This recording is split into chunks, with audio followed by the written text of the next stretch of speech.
Joe Rogan is undoubtedly one of the most influential people on the planet right now. Fuck yeah. Yeah. But how? How did Joe Rogan get to the point where he makes an estimative $30 million from his podcast alone? How did Joe Rogan escape the daily tortures of a dead-end construction job and end up becoming one of the most powerful interviewers and media personalities that has ever lived? How did Joe Rogan, a man who was so set to live a life of normality, end up becoming more things than he could ever imagine, becoming everything from a podcaster, UFC fighter, commentator, and comedian? So what did Joe Rogan do to turn his life around? Well, I can tell you one thing he did not do, and that was sit back and let life pass him by. So, ladies and gentlemen, join us as we cover the rise of Joe Rogan and how he got to where he is today. We begin Joe Rogan's story in the great city of Boston, back in the 1980s. When Joe Rogan was just 16 years of age at the time and still in high school, Joe was preparing himself to take on the world as a whole. He was far from the worldwide media personality he is now, but the kid had dreams bigger than anything anyone could have ever imagined at the time. Wondering why other people are successful is the refuge of losers. Yes. It's a loser mentality. Joe began working in construction as a result of his stepfather being an architect. My dad was an architect, so I did construction from the time I was in high school. All throughout the summer, I was always doing side jobs. I always had jobs on construction sites. And although he highly appreciated the opportunity bestowed upon him, he soon realized that the construction gig, and well, a normal 9 to 5, was just not for him. Inside low kid.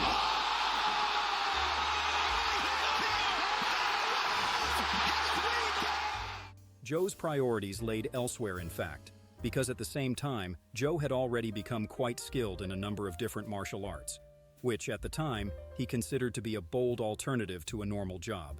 Joe had become particularly skilled in the art of Taekwondo, having become the Massachusetts full-contact state champion for 4 consecutive years, and subsequently a Taekwondo instructor.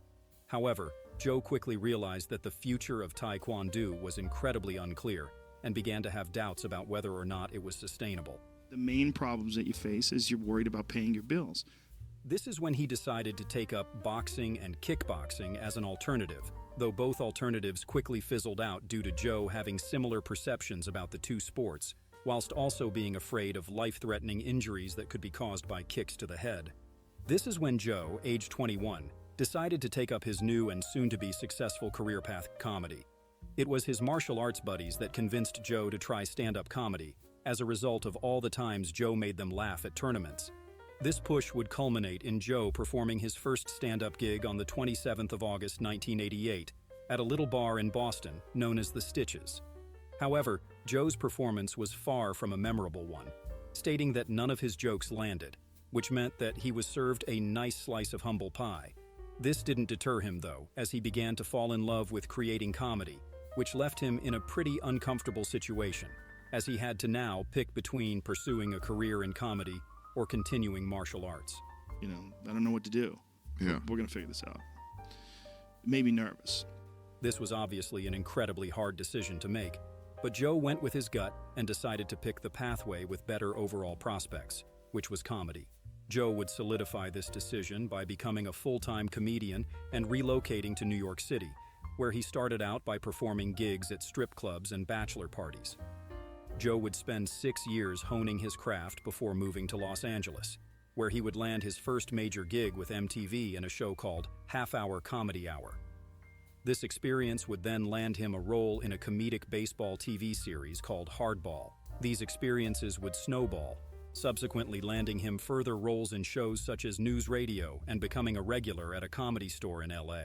Although Joe wasn't satisfied at this point, as most of his gigs were acting, and he just saw them as a means to pay the bills at the time in order to pursue his main ambition, which was comedy. However, the acting gigs began to dry up as Joe began edging to the turn of the millennium, meaning that he needed to find new sources of income to stay afloat, and relatively soon. This is when Joe Rogan stumbled upon 2 new things, these being the Ultimate Fighting Championship, or UFC for short, and a martial art fighting style known as Brazilian Jiu-Jitsu. Luckily, Joe Rogan's manager at the time, Jeff Sussman, had connections within the UFC organization, which gave Joe the incredible opportunity to become a post-fight interviewer. Joe subsequently accepted the offer and made his first appearance on the show in February 1997. Funnily enough, though, Joe would quit the UFC after just 2 years, stating that better opportunities and financial benefits lied elsewhere. This was short-lived, though, as Joe would soon rejoin the UFC commentary team, accepting free Prime event tickets in exchange for the work.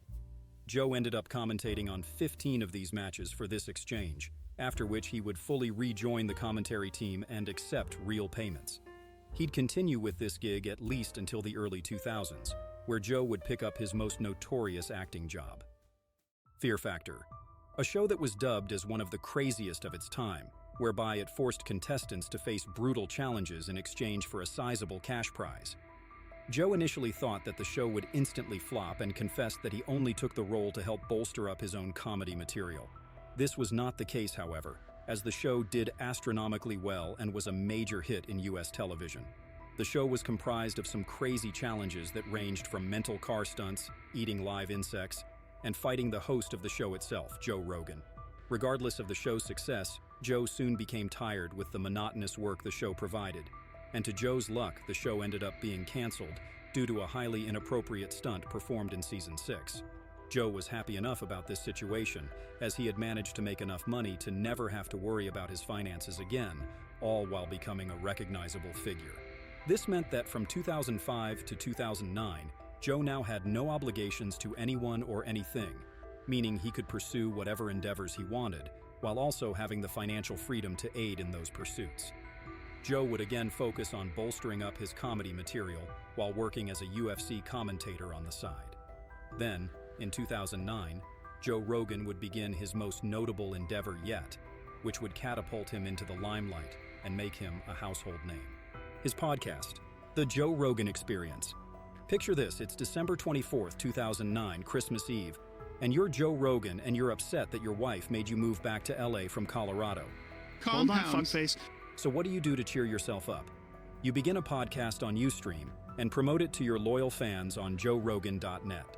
This exposure alone was enough for Joe Rogan to have 200 concurrent viewers on his first ever live stream. The initial idea for the podcast was that it would be exclusively Joe and his good friend Brian Redban, talking about a number of different topics while being live streamed.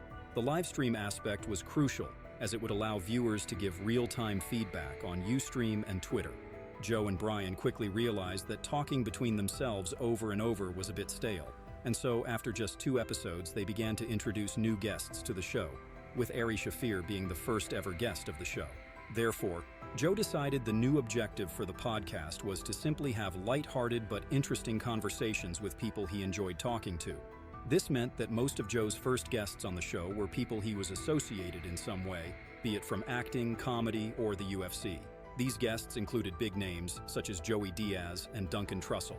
The podcast began to snowball and gain more traction, all while the show not having a definitive name as of yet. Hence, in August 2010, the podcast would be renamed to the iconic Joe Rogan Experience, which was inspired by the legendary band, the Jimi Hendrix Experience.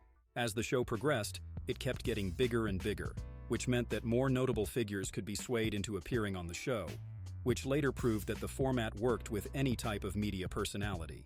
By around the 300th episode, Joe Rogan decided to start posting the podcasts on YouTube under the channel name, The Powerful JRE.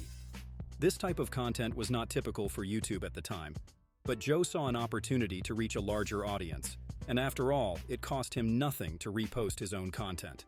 The channel exploded within the first 2 years, garnering over 250,000 subscribers by early 2015. The spike in views directly correlated to the popularity of new guests, with names such as Kid Cudi, Neil deGrasse Tyson, and Vsauce all making appearances on the show. The simplicity of the show is what made it so successful. It was a fair trade-off between Joe, the guest, and even the audience. Joe would get an interesting episode with someone new. The guest would get more exposure and publicity, while the audience got new content, perspectives, and stars to listen to. It was just the perfect mix. Him flopping on the ground like a fish. The show also served as an outlet for these big names to just be themselves, while simultaneously portraying to the viewer just how real these people actually are. The show became a revolutionary way to deconstruct high-pressure interviews and to just allow media personalities to shine through and show their true colors. This would culminate in Joe interviewing some of the biggest names in the world, which included the likes of fitness moguls, huge artists, and even the richest man in the world at the time, Elon Musk. Joe Rogan has built an empire with his show, having published over 2,300 episodes since 2009, while his channel sits at a cool 16.1 million subscribers. The podcast also earns him around $30 million a year. Yes, a year. The show is also not tied down to Spotify's contract anymore, which means he can post it on any platform he'd like, further boosting his reach and financial gain. Joe Rogan's journey from construction worker to podcast mogul is a testament to his relentless drive. Starting in Boston, Rogan's early passion for martial arts and comedy propelled him to success in both fields. His stint as a UFC commentator and host of Fear Factor provided stability before he launched the Joe Rogan Experience podcast in 2009. The show's explosive growth, featuring candid conversations with diverse guests, cemented Rogan's status as a media giant. With over 2,300 episodes and 16.1 million subscribers, Rogan earns an estimated $30 million annually, solidifying his place as a cultural icon.